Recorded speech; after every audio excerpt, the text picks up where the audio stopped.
I was thinking about something.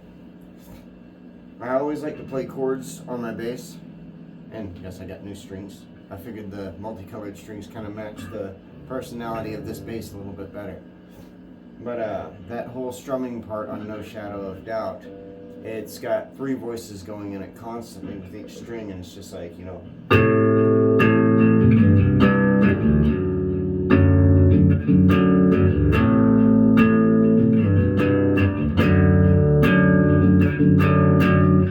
But what that would sound like if I was just playing a regular bass line would just be like.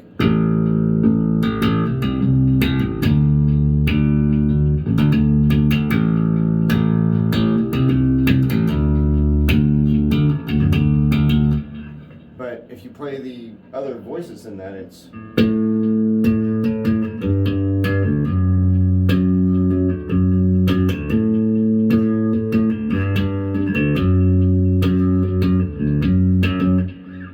And then the other one would be.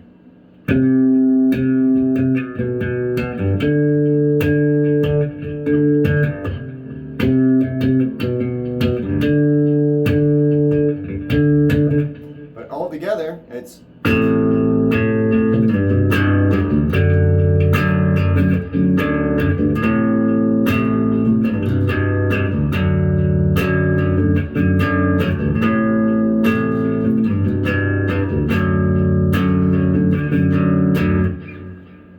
And that's one thing that I've always loved about chords is they always sound cool in a group.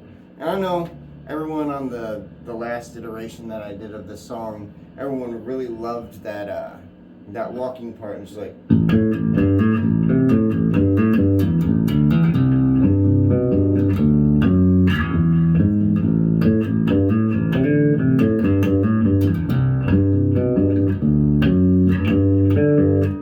And see, that one, it kind of, you know, it still does the walking, but it goes, you know, 2 notes at a time in some points of it.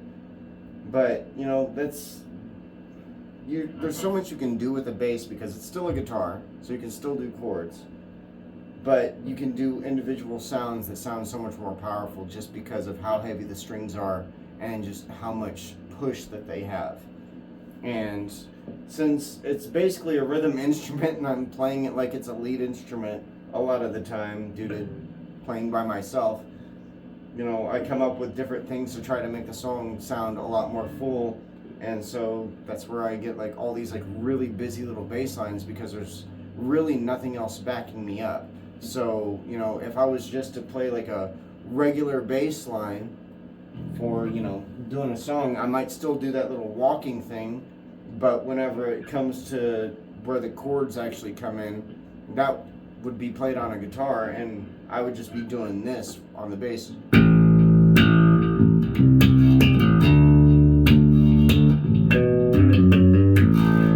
Something like that just to kind of accent it. But, you know, it kind of tells you how many different parts actually go in a song. And whenever I do get the structure of this and finally get it recorded and like actually have, you know, a better produced version of it, that's probably what I'm gonna end up doing with the actual bass line and playing those chords on one of my guitars instead. And there's a fly in here that keeps wanting to land in my eyes. But yeah, I just wanted to kind of show what those chords do if you listen to each one of the individual voices and then how they all blend together by playing the actual chords. And I just love how it all goes together, just that.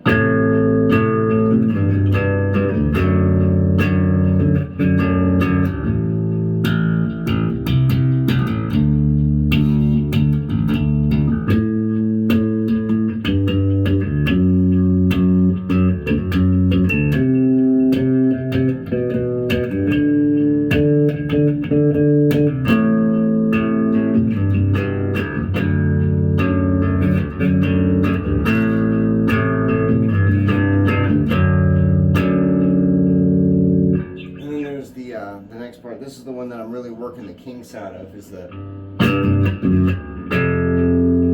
or no, it's the,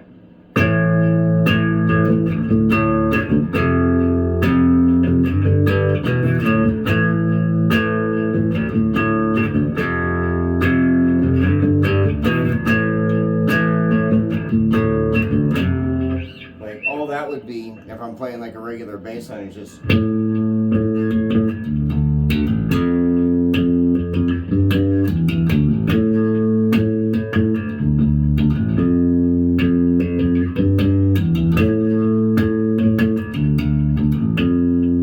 Which I probably will do whenever I actually start recording guitar over it, just to make the bass line a little bit simpler, but just for having something to actually present as to what I'm working on.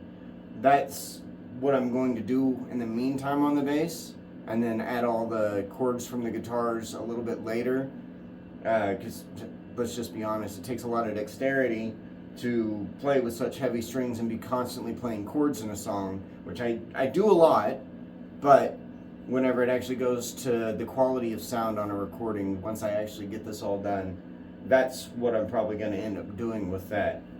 And as far as this goes, the whole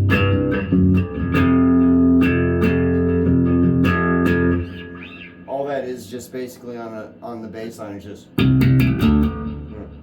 yeah. I know.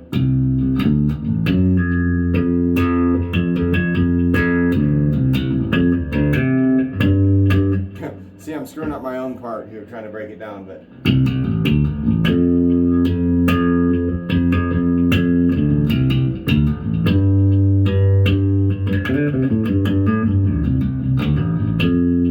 yeah, whenever I go to do a recording, I might do something like that, because then I can add some more little walking bits in there to like really accent it a little bit better and just have the guitar doing the chords. But yeah, I wanted to do a quick breakdown of the different parts of the song and all the kinks that I'm just working out.